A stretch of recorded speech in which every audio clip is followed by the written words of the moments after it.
시편 110편. 오늘 제목을 비밀 두 가지 중에 그랬습니다. 이 성경의 특징입니다. 성경은 딱 두 가지로 나뉩니다.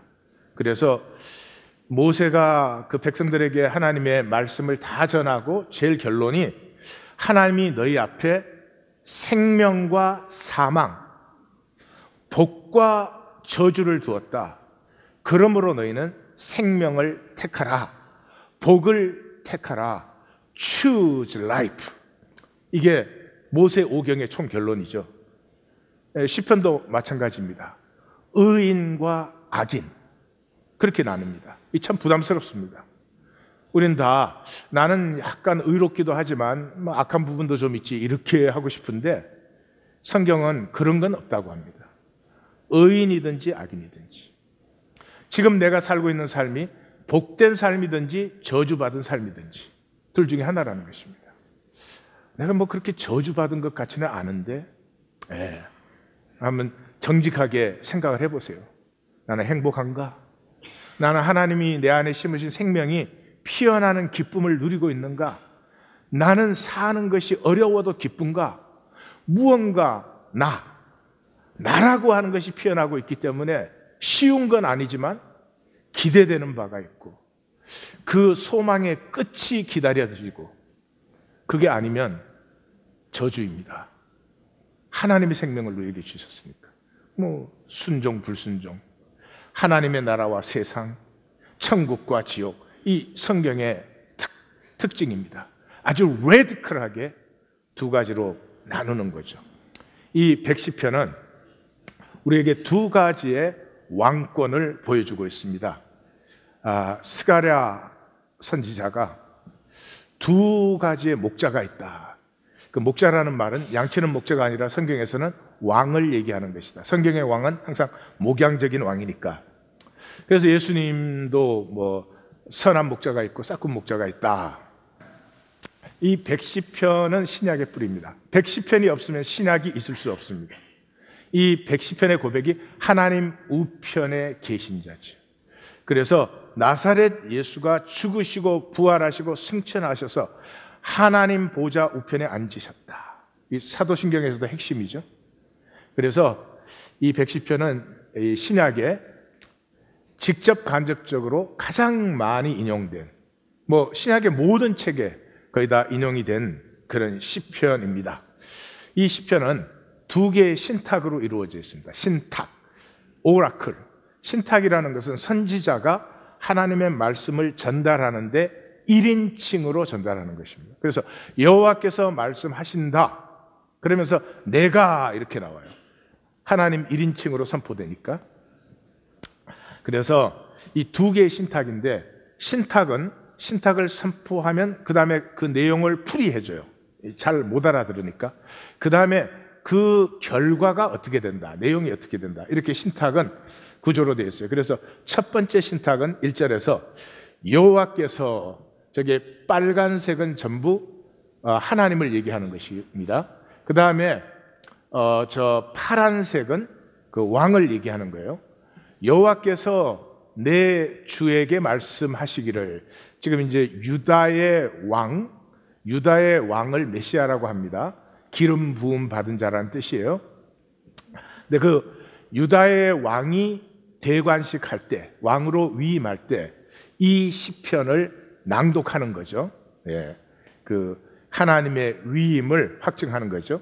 그래서 여호와께서 내 왕에게 말씀하시기를 내가 내 원수들, 왕의 원수들로 왕의 발판이 되기까지 왕은 나의 오른쪽에 있으라. 어디에 있으라고요? 오른쪽에 있어야 돼요. 하나님의 오른쪽에 내가 있는가? 그 다스림을, 위임한 다스림을 나는 다스리고 있는가?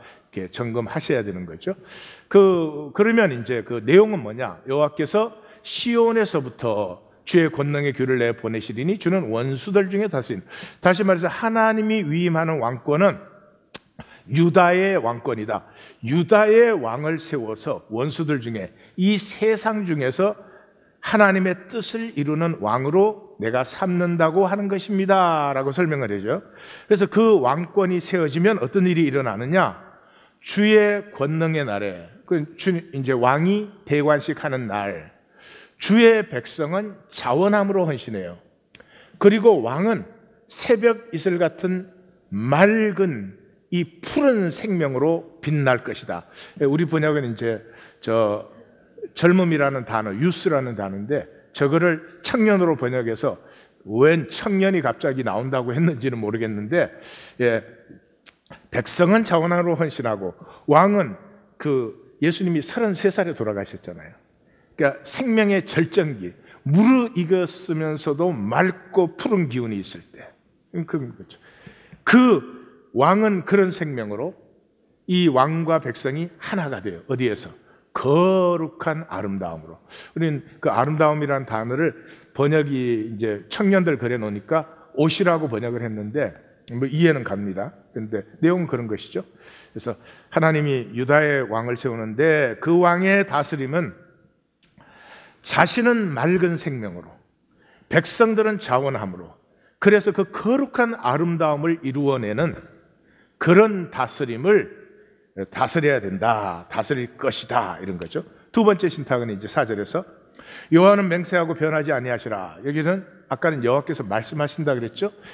두 번째 신탁은 여호와께서 맹세한다, 변하지 않는다, 이렇게 이중으로 강조하는 것은 지금 이 신탁은 반드시 이루어진다, 그렇게 하나님이 스스로 맹세하는 거죠.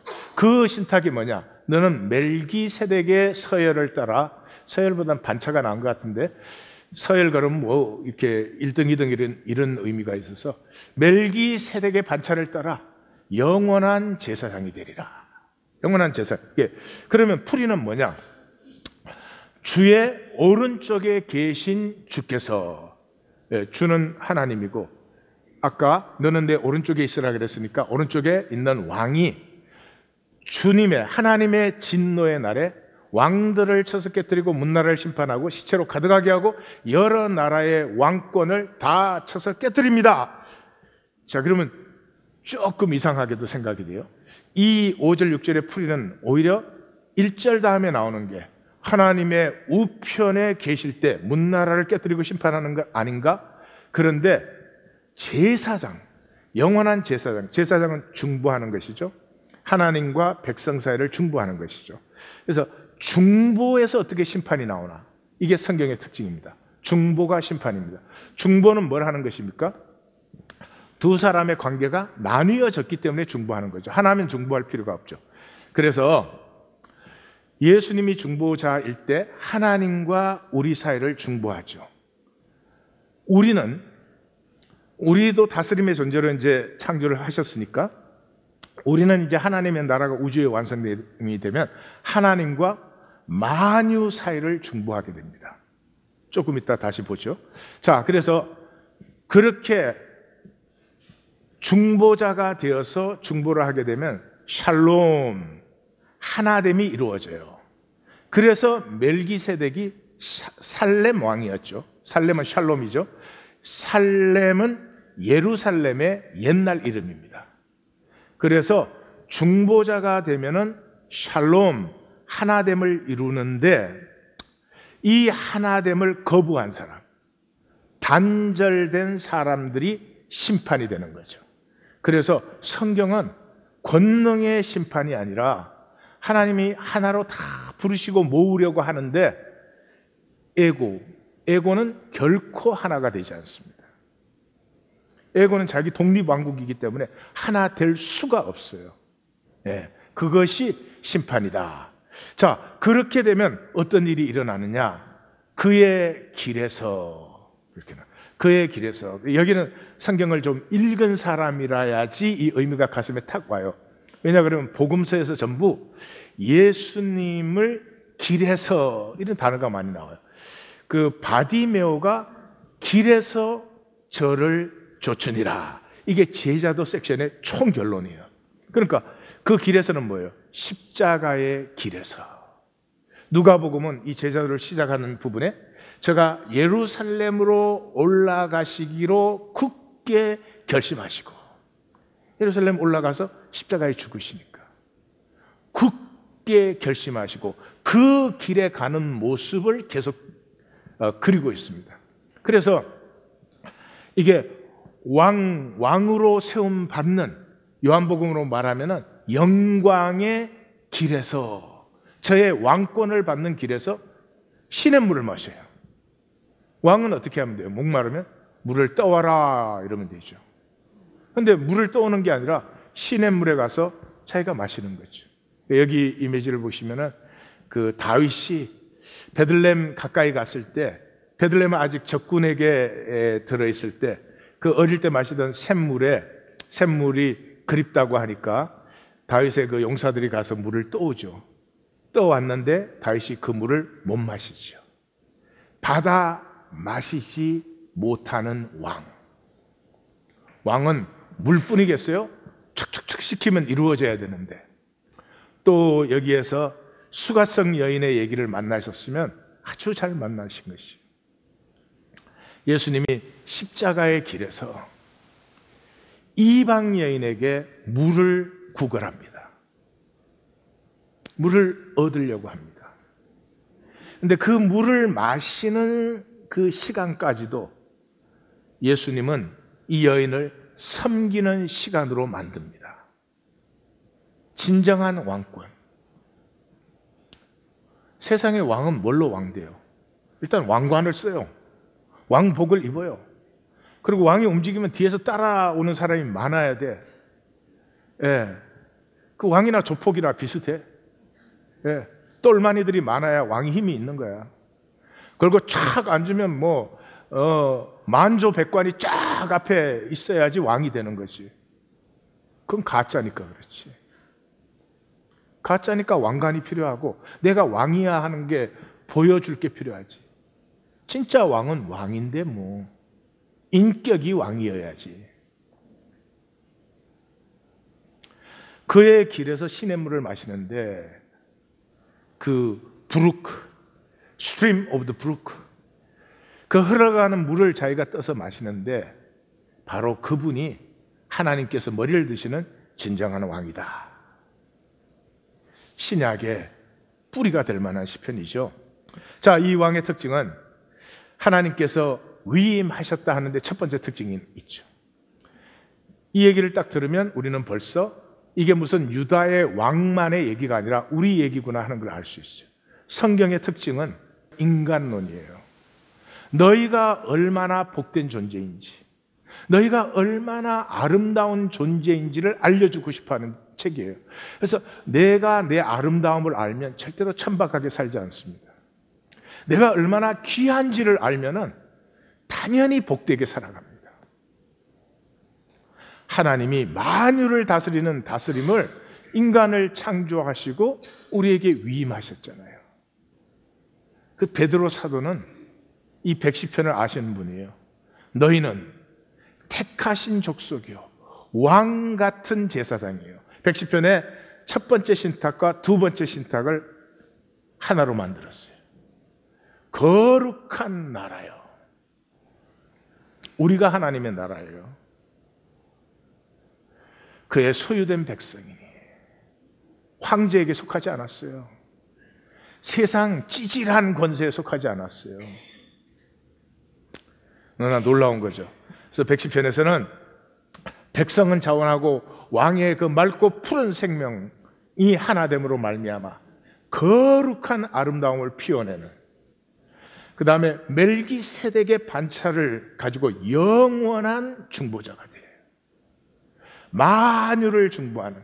그래서 로마서 8장은 그래요. 만물이 지금 신음하고 있어요. 말할 수 없는 탄식을 해요. 무엇을 기다려요? 하나님의 자녀들의 영광의 자유가 나타나기를. 왜? 종노릇하고 있으니까. 뭐에? 에고에. 이 에고로 세상의 종노릇 하느라고 이 복된 생명이, 복된을 누려보지도 못하고 그냥 사는 게 힘들고 허덕여요. 겉으로 멀쩡한 것 같지만 속으로 생명의 기쁨을 누리는 이 아침, 새벽 이슬 같은 맑고 푸른 생명을 만나기가 힘들어요. 그래서 이 제사장적 이 중보의 권세를 가지고 하나님의 샬롬을 온 우주에 이루는 사람이에요. 그래서 이 사람에게, 이 다스림을 위임받은 왕에게, 우리에게 현세와 종말적 권세가 함께해요. 첫 번째 신탁에서는 이 세상 원수 가운데 있음에도 불구하고 하나님의 우편에 있는 이 권세로 말미암아 다스림이, 뿐만 아니라 하나님의 역사가 때가 이르렀을 때 모든 것을 심판 후에 이 하나님 나라의 중보를 담당하는 그런, 그래서 성경에서는 금세와 내세의 복이 있다 이런 말이 나오는 거예요. 말씀을 바울이 죽기 전에 디모데에게 마지막 보낸 편지에서 말씀을 경외하면 금생과 내생의 약속의 복을 누린다. 예수님께서는 나와 말씀에 헌신한 자, 말씀에 자기를 내어준 자는 현세에서도 100배나 복을 받고 내세에 영원한 복을 받는다. 수식어가 아닙니다. 금세 100배 받는다니까 예수님이 표현을 그렇게 하신 거겠죠. 아니요. 실제로 생명을 아시면 100배가 뭡니까? 무엇보다 이 왕은 7절에 그 겸손한 모습으로 이 신탁이 마감되어집니다. 그래서 스가랴 선지자는 시온에 따라 하나님의 백성들아 크게 기뻐하라. 예루살렘의 백성들아 철거히 불러라. 내 왕은 공의로우시며 구원을 베푸시나니. 구원을 베풀려면 희생이 반드시 있어야 됩니다. 구원을 베푼다는 것은 생명을 피어나게 하는 것입니다. 일깨우는 것입니다. 부모가 희생 없이 자녀의 생명이 피어나겠습니까? 그렇기 때문에, 생명을 피어내기 때문에 겸손합니다. 그래서 낙이 새끼를 타고 들어오는 이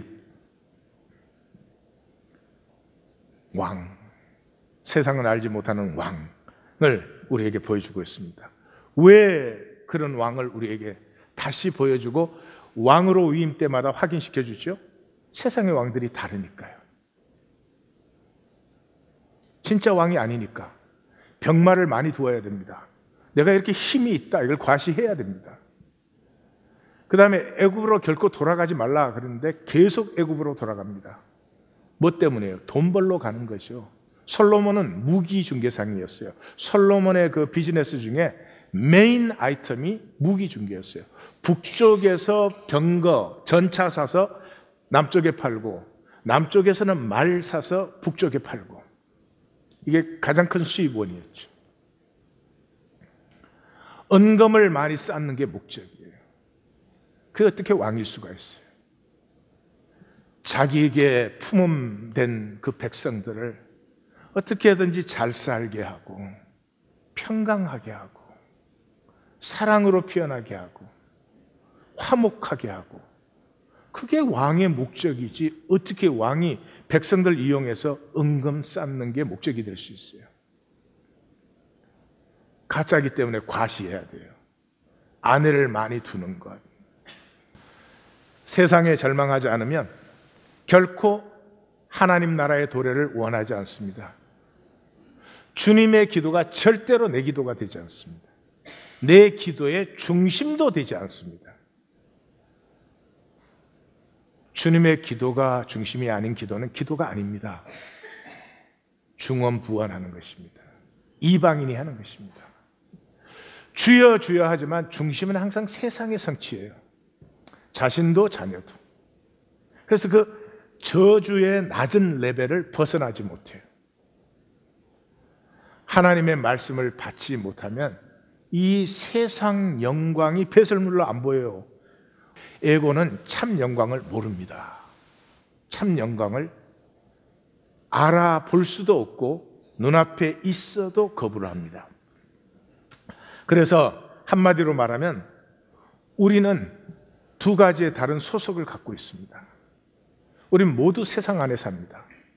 세상 안에 살면서 허무한 영광, 이 에고가 구하는 것이, 에고는 사실 자기 자신을 싫어합니다. 자기 자신이 부끄럽습니다. 그래서 자꾸 계급장을 붙여야 돼요.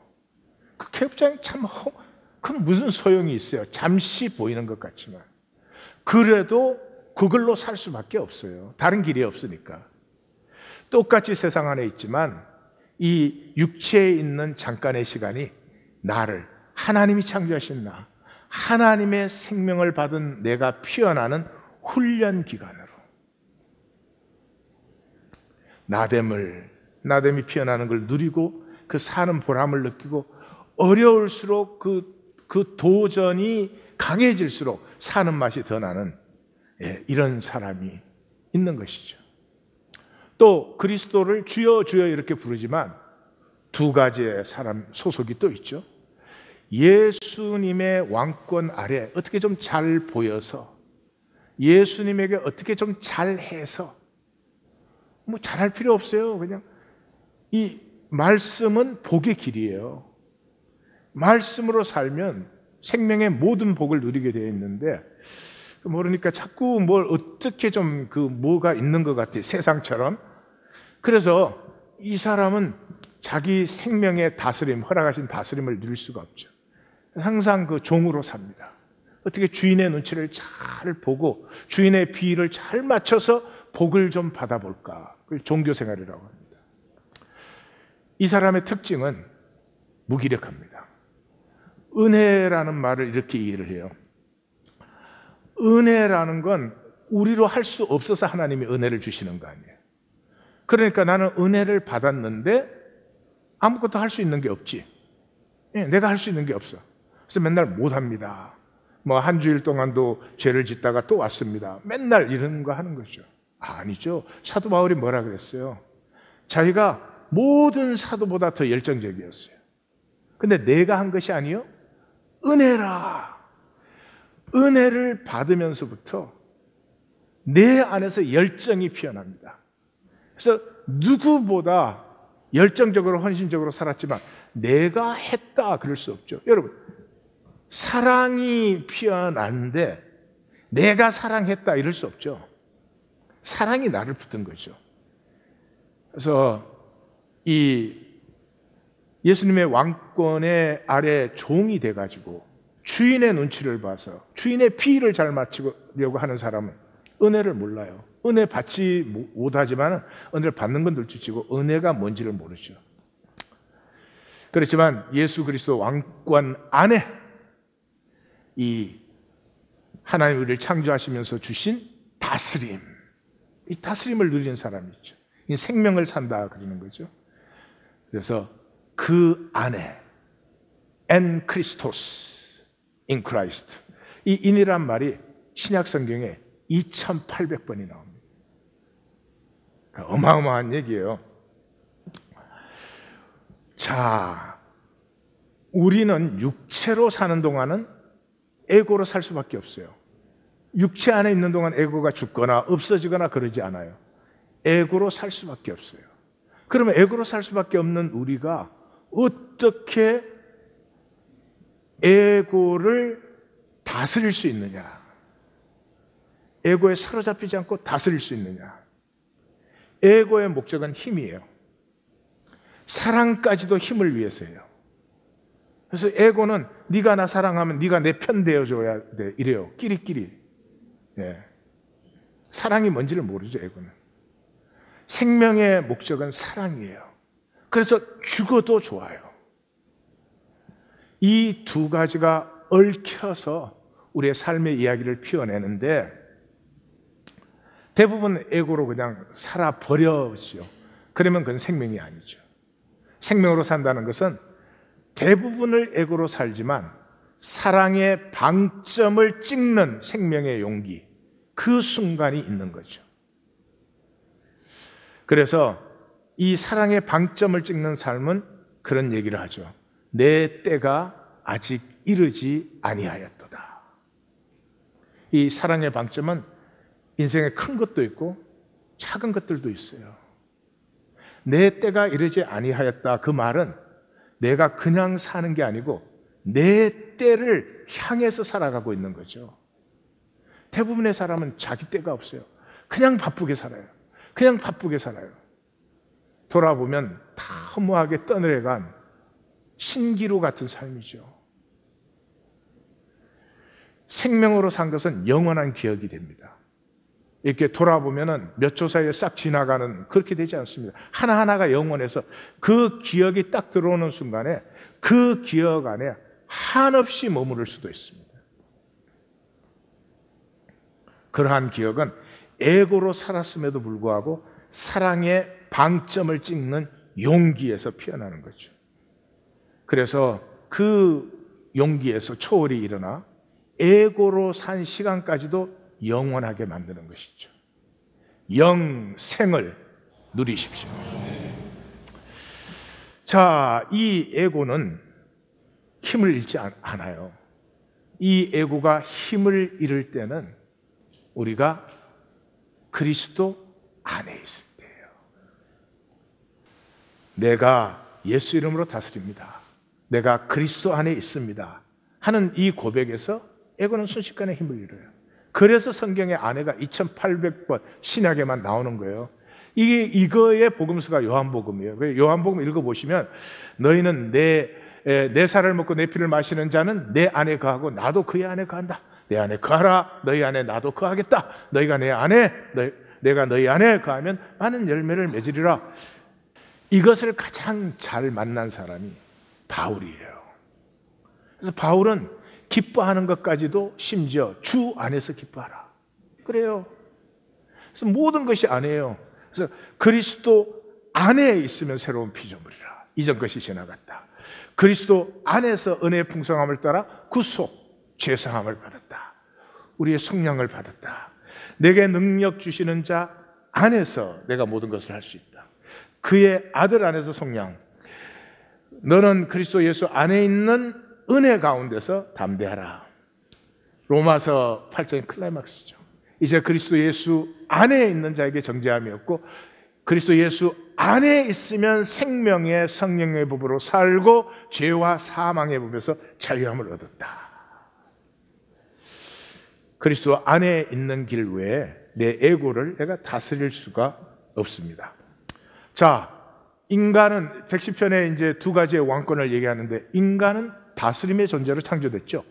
창조하시고 복을 주신 다음에 모든 걸 다스리라 이랬죠. 그래서 우리는 다 왕으로 살고 있습니다. 우리는 다 왕입니다.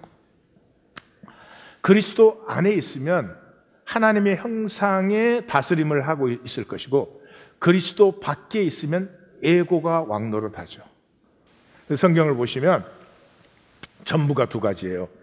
이김도 두 가지의 이김이 있어요. 요한계시록이 시작되면서 지상에 7교회가 나타나죠. 거기에 이기는 그에게는 생명의 면류관을, 이기는 그에게는 새 이름을, 이기는 그에게는 성전의 기둥이 되게 하리니, 이게 7번 나오죠. 그것이 끝난 다음에 이기고 또 이기려 하는 에고의 이김이 나와요. 이게 나오면서부터 18장까지 환난이에요. 에고는 환난을 일으켜요. 자기 삶에도 환난을 일으키고, 이웃에게도 환난을 일으키고 그래요. 그래서 열쇠가 내가 참된 이김이냐 가짜 이김을 누리느냐 하는 열쇠가 어디에 있어요? 내가 그리스도 안에 있느냐 밖에 있느냐예요. 그래서 왜 세상에 환난이 저렇게 펼쳐지느냐? 벌써 이 요한계시록을 쓰고 있을 때 교회가 하나님 밖에 있어요. 주님 밖에 있어요. 그러니까 교회 밖에 주님이 있고 주님 밖에 교회가 있어요. 그래서 이 7교회의 총 결론이 뭐예요? 볼지어다 내가 문 밖에 서서 두드리노니 내 음성을 듣고 문을 열면 내가 그에게로 들어가 우리가 하나 된 삶을 살리라 하는 거죠. 인도자도 두 인도자가 있습니다. 나는 선한 목자라. 선한 목자는 양들을 위해서 목숨을 버리거니와 내 양은 내 음성을 들어요. 내 말씀을 만나요. 나는 그들을 알고 그들은 나를 따른다. 이런 따름이 있는가 하면 또 다른 따름이 있어요. 에베소서 2장에서 그때 너희는 그 가운데 행하여 이 세상 풍조를 따르고 공중의 권세 잡은 자, 사단이 하늘에서 쫓겨나서 지금 요 공기 있는 Kingdom of the Air, 이 공기가 있는 지구에서 거짓으로 왕노릇을 하고 있어요. 그 거짓 왕노릇을 따르는 거죠. 그래서 불순종의 역사가 이 땅에 일어나는 이유가 바로 거기에 있다. 그것을 다시 설명을 해줍니다. 그것이 무엇이냐? 육체의 욕심을 따라. 육체의 욕심을 따라 살게 되면은 겉으로는 멀쩡해요. 다들 뭐 선을 행하고 좋은 일을 하려고 하고 하지만 사실은 껍질만 벗기면 그 본질은 진노의 자녀이다. 그래서 이 에고의 왕권은 바로 그런 일을 해요. 욕심을 따르게 해요. 욕심으로 복될 수는 없죠. 예. 에고의 왕권은 첫째, 절대 왕권입니다. 에고가 왕인 이상 다른 어떤 것도 왕으로 인정해 줄 수 없습니다. 그 에고가 뭘 섬겨요? 에고의 신은 돈이잖아요.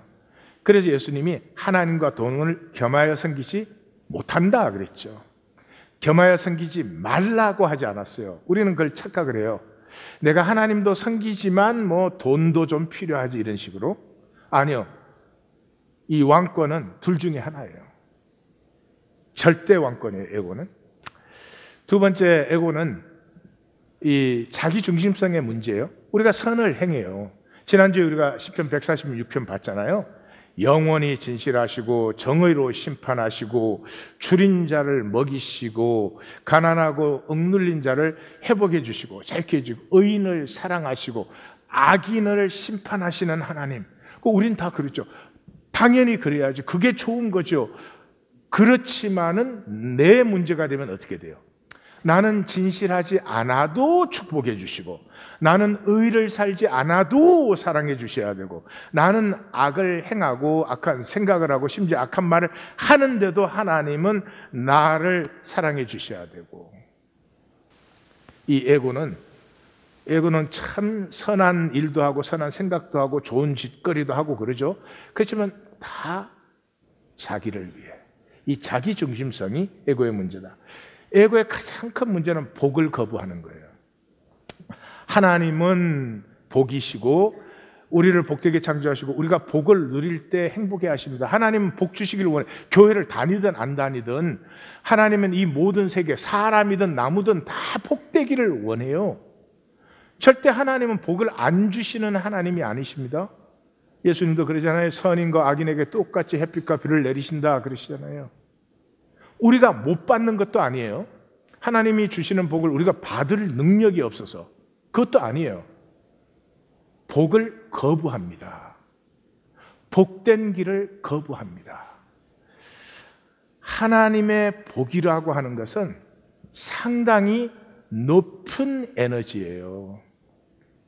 심지어 저주가 와도 누가 나를 뭐 음해하고 거짓말을 해도 그게 리액트하는 것이 아니고 모든 건 하나님 안에 있으니까 오히려 내 안에서 복으로 돌려보낼 수 있는, 이게 복이죠. 그러므로 복은 에너지 레벨이 높아요. 근데 우리는 그 말씀의 높은 에너지의 길보다는 낮은 에너지, 천박한 기제를 선호해요. 낮은 에너지가 편해요. 제가 그 한국신문을 보는데 한국신문을 보면 이게 무슨 언론인지 뭔지 이제 그런 생각을 많이 합니다. 저희 아버지 때부터 그 이름으로 오던 거 계속 와서 이제 보고 있어요. 보고 있는데 전에는 그 한국신문 뒤에 만화가 있었어요.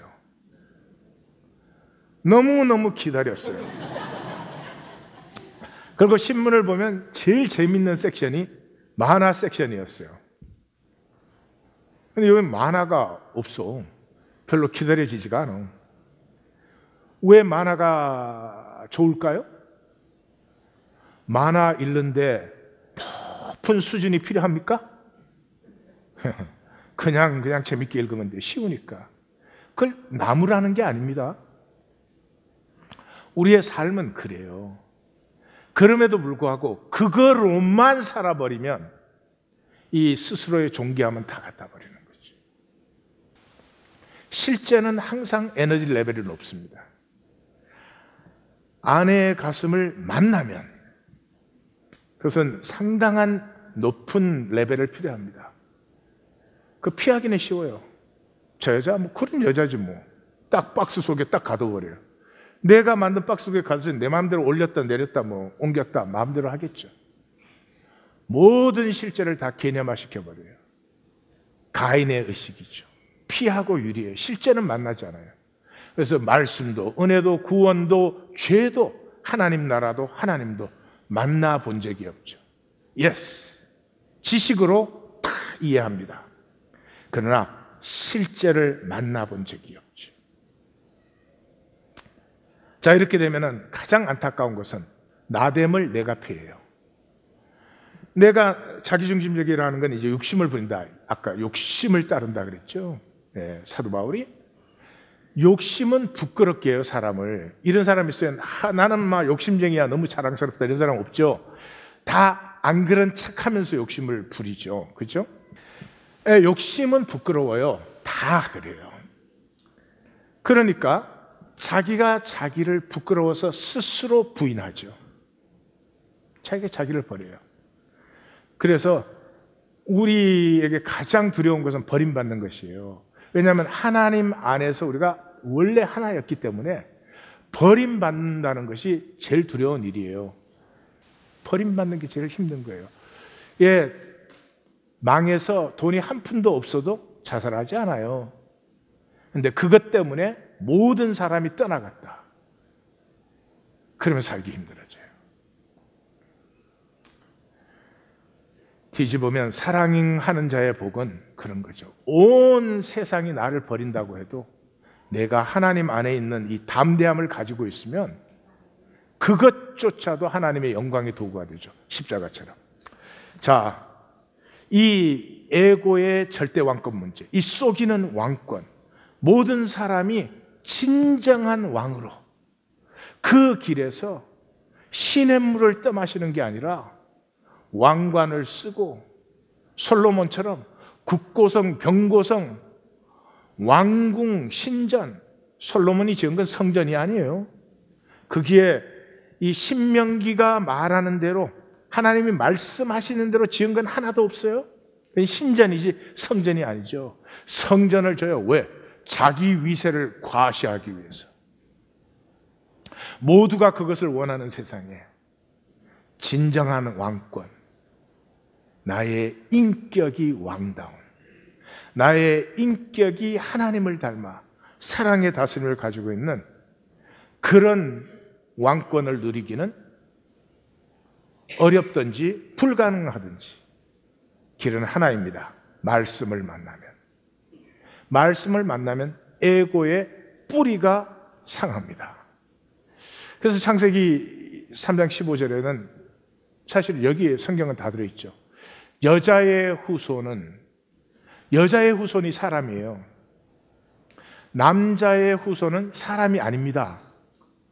이렇게 말씀드리면 당황하실지 모르겠지만 하나님이 사람을 만드셨을 때 여자 통해서 낳지 않았죠. 하나님이 만드셨죠.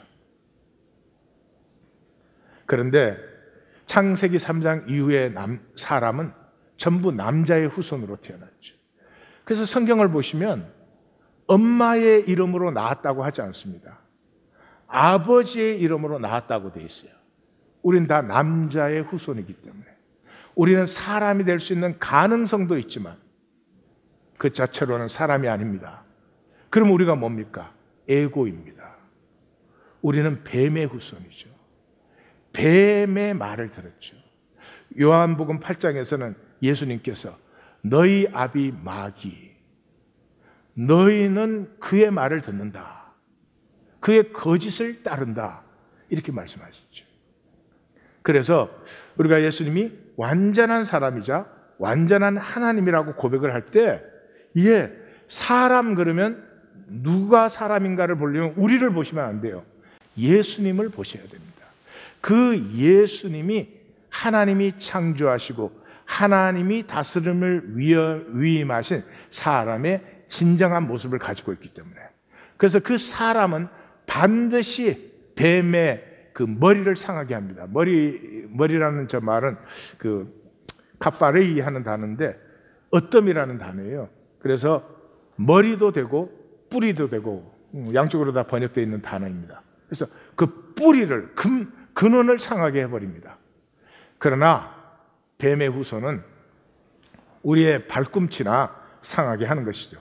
상처를 줄 수 있습니다. 그러나 멸망시킬 수는 없는 것입니다. 그래서 말씀을 만나면 에고의 뿌리가 상함으로 말미암아서 이 말씀이 약속하고 있고 말씀이 축복하고 있는 그 말씀의 생명, 하나님의 생명이 피어나는 거죠. 그래서 생각에서 성찰로 전환이 됩니다. 우리의 생각은 뭐 다 자기 정당하죠. 다 무슨 일이 있어도 서로 자기를 정당화하려는 게 생각이지 뭐 내가 죄인입니다 이런 거 됩니까? 안 되죠. 그러나 생각을 생각하기 시작할 때, 성찰이 열릴 때 우리의 절망을 만나죠. 내가 살고 싶은 삶이 결코 이것이 아닌데, 이것이 내가 되고 싶었던 내가 아닌데, 로마서 7장을 만나죠. 원하는 바 선은 행치 아니하고 원치 않는 바 악은 행하는도다. 이 절망을 만나야 로마서 8장이 열리는데, 이 생명의 성령의 법의 자유가 열리는데, 에고는 절대 절망을 안 만나려고 하죠. 피하죠. 그러므로 말씀이 임할 때만 우리는 절망을 해요. 그래서 히브리서 4장 12절 13절 우리가 잘 아는 말씀인데, 하나님의 말씀이 임하면 혼과 영과 간절과 골수 우리의 에고의 껍질을 찔러 쪼개고 우리의 마음의 생각과 뜻을 판단해요. 그 다음에 우리 속에 들어있던 것이 벌거벗은 것처럼 드러나게 해요. 여러분, 우리가 감추고 있으니까 우리의 본 모습, 우리의 생각, 우리의 욕심, 이게 다 감추고 있으니까 서로가 그래도 웬만하게 견뎌내는 거지, 만약에 우리 속에 들어있는 미움, 다툼, 시기, 질투, 악, 음란 이런 것이 만약 그대로 드러난다면 어떻게 우리가 서로 뭐를 할 수가 있겠어요? 그러니까 내가 나에게 절망하는 것은 가리고 있기 때문에 그렇지만 그게 판단되어지고 드러날 때 우리가 절망을 만나게 되죠. 그 절망을 만나면은 생수의 강이 솟아요. 높은 에너지 레벨이 열리는데, 말씀이 임하는 것을 다른 모습으로 이제 표현을 하면 중심이 딱 세워지는 것입니다. 중심이 세워지는 것이죠. 지구의 자전 속도가 얼마인지 아세요? 알 리가 없지 뭐. 나도 몰랐으니까. 지구의 자전 속도가 초속 465m. 음속이 얼마인 줄 아세요? 음속? 소리가 1초에 340m예요. 340m가 마하 1이에요. 이 평상 온도에서. 그러니까 지구가 좌전을 하는데 마하 1.5, 음속의 1.5배로 하고 있어요. 근데 더 놀라운 것은 그렇게 좌전을 하면서 이게 태양 주변을 공전하고 있습니다. 공전하는 속도는 29,800m 초속. 1초에 29,800m. 좀 놀라세요.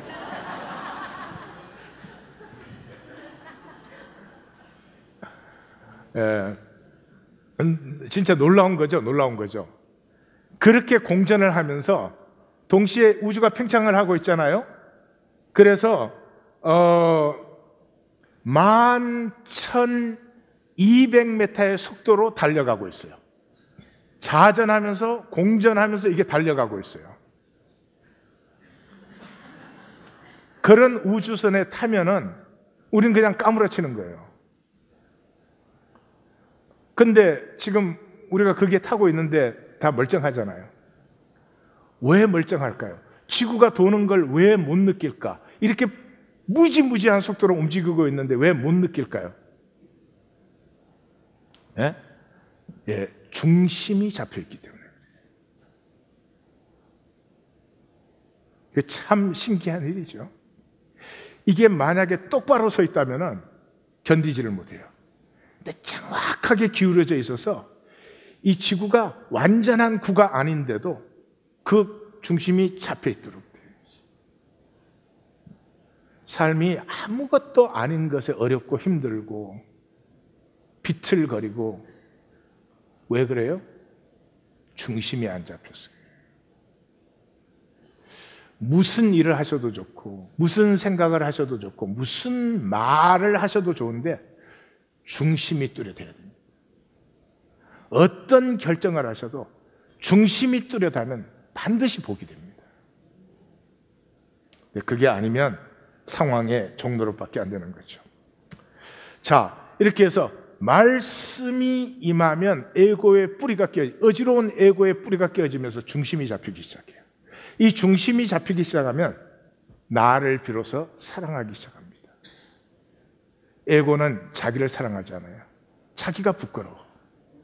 자기로는 절대 안 돼. 뭐 돈을 더 벌면, 뭐 출세를 더 하면, 어떻게 되면 뭐 이럴지 모르지만은 절대로 자기를 사랑하지 못해.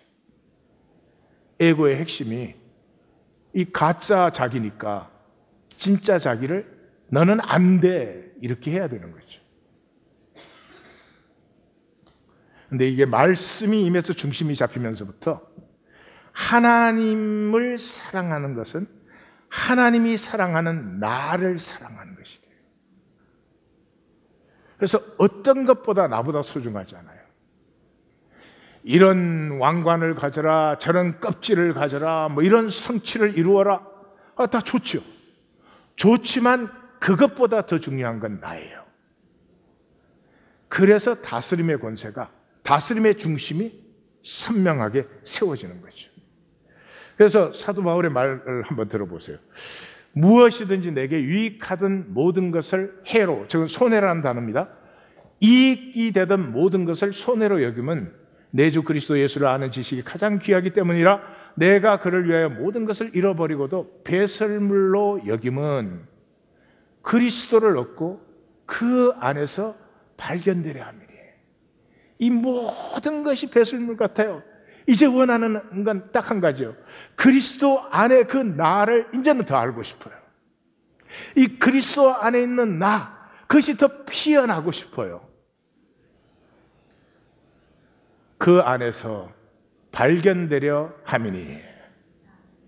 자, 내가 주 안에 발견되고 그 피어나는 것을 더 보고 싶을 때 이제 내 자신을 살기 시작해요. 에고의 종류를 시작하고 내 자신을 살기 시작하면 이 영혼이 피어나는 거예요. 그때 하나하나의 기억은 그냥 뭐 싱그리처럼 사라지는 기억이 아니라 영원한 기억이 됩니다. 영원한 생명이에요. 에고는 언어 세계의 왕이잖아요. 에고는 말로 다 해요, 말로. 말로 말로 말할 수 없이 거룩하지 뭐. 말로야 말할 수 없이 선하지. 그러나 실제는 아니죠. 언어는 실제가 아니죠. 여기 대표적인 사람들이 종교인이죠. 예수님이 그렇게 말씀하셨죠. 그들은 말만 하고 행하지 아니하며. 예수님 때나 지금이나 행동이 없는 말의 사람들이죠. 말씀을 만나기까지, 말씀은 천지를 창조한 실제 근원이잖아요. 말씀을 만나기까지는 뭐 좋고 나쁘고 악하고 선하고 그런 문제가 아니라 그냥 에고의 허상으로 살 수밖에 없어요. 그러나 실제가 피어나면서 하나님의 모든 것이 여호와 이래로 나를 따라오기 시작하고 이 다스림이 무엇이라고 하는 것을 만나기 시작해요. 우리의 삶에도 두 가지의 삶의 길이 있어요. 일반 사람들이 사는 길은 위의 길이에요. 운명. 여러분, 사주팔자가 그게 뭐 생판 거짓말이 아닙니다. 생판 거짓말이 몇천 년을 어떻게 지혜로 그렇게 전해져요. 예, 이 세상에 딱 태어나는 것은 뭐 이게 패턴이 딱 있어요. 그러니까 뭐 그 어떤 지역에 어떤 일시에 뭐 등등등 패턴이 있죠. 그래서 그걸 이렇게 경험적으로 종합해 보면 몇 개의 패턴이 딱 만들어져요. 그래서 그 사주팔자가 뭐 생판 거짓말이면 누가 그거를 하겠어요? 뭐 풍수지린이 마찬가지고. 우리는 다 운명이 있습니다. 운명 안에 우리는 다 태어나요. 우리가 태어나는 것은 태어난 걸 보면은 어떤 패턴들 안에 태어난다는 거죠. 자, 대부분의 사람은 이 운명으로 끝나요. 내가 어떤 부모 밑에 태어났느냐, 뭐 남자로 태어났느냐, 여자로 태어났느냐, 이 재벌 집안에 태어났느냐, 가난한 집안에 태어났느냐, 또 공부를 어떻게 했느냐, 뭐 어찌 등등등등등등에 의해서 그냥 떠내려가 산 적이 없죠. 그건 그 패턴대로 떠내려간 거죠. 근데 여기에서 좀 깨인 사람은 자유의지를 이제 발휘하죠. 이제 백범 선생님이 과거를 보러 갔더니 과거인지 망통인지 과거 포기해버렸죠. 포기해버리니까 그 아버지가 뭐를 해서 먹고 살아? 농사를 지을 것도 아니니까. 그러니까 이제 마의 상서를 주고 너 사람 운 보는 법을 배워라. 그래서 이제 마의 상서를 읽었는데 그 백범 일지를 보면 이렇게 열심히 읽은 것 같지는 않아요.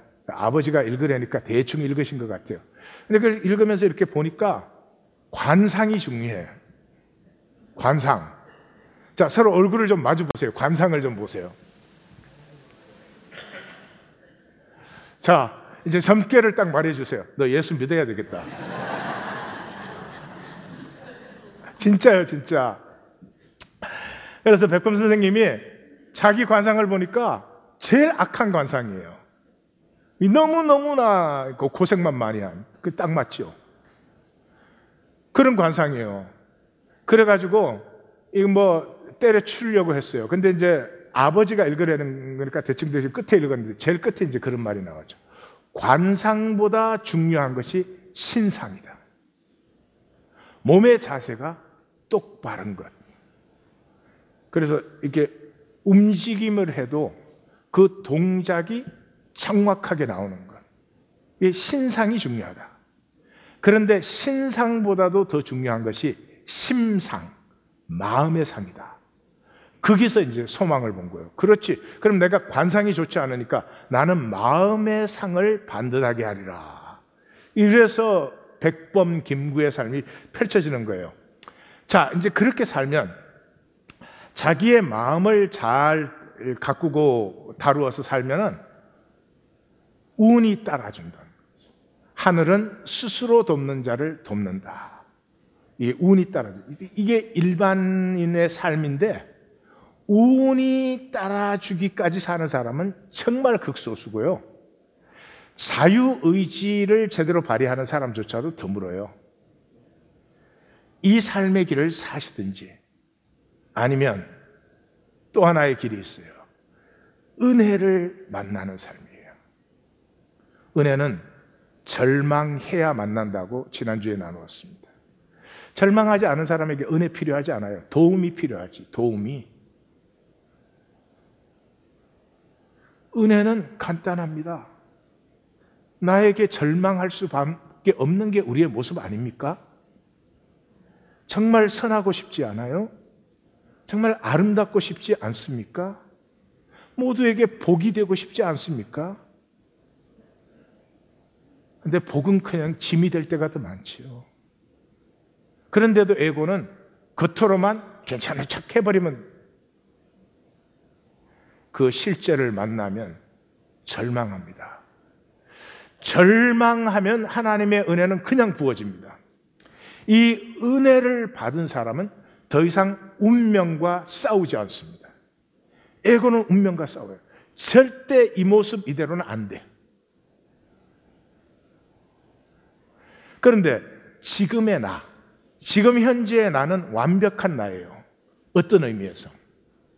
이 나로부터 하나님의 은혜가 얼마든지 부어줄 수 있으며 이 나로부터 하나님의 형상이 얼마든지 자라날 수 있으며 이 모습으로부터 하나님의 뜻을 따라서 얼마든지 영광스러운 삶이 피어난다.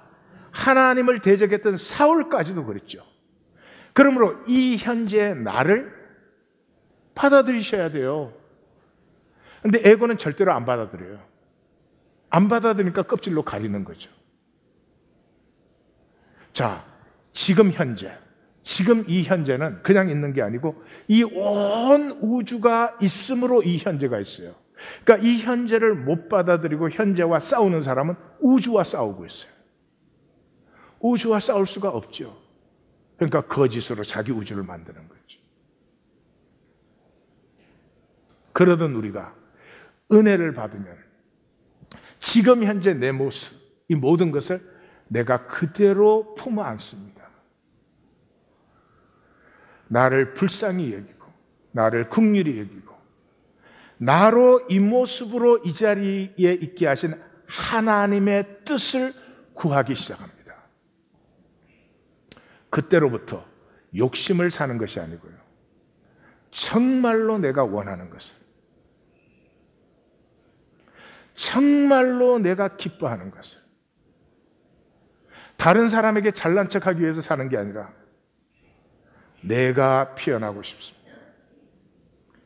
에고의 하나하나의 발걸음에서 에고의 검이 쩡쩡쩡 가기 시작합니다.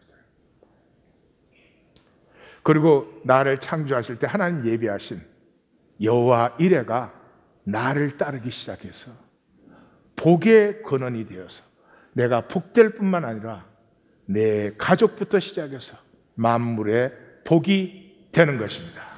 이 왕권이 하나님이 우리에게 허락하신 왕권입니다. 누리십시오. 누리십시오. 예수 이름으로 축원합니다. 누리십시오. 기도하십시다.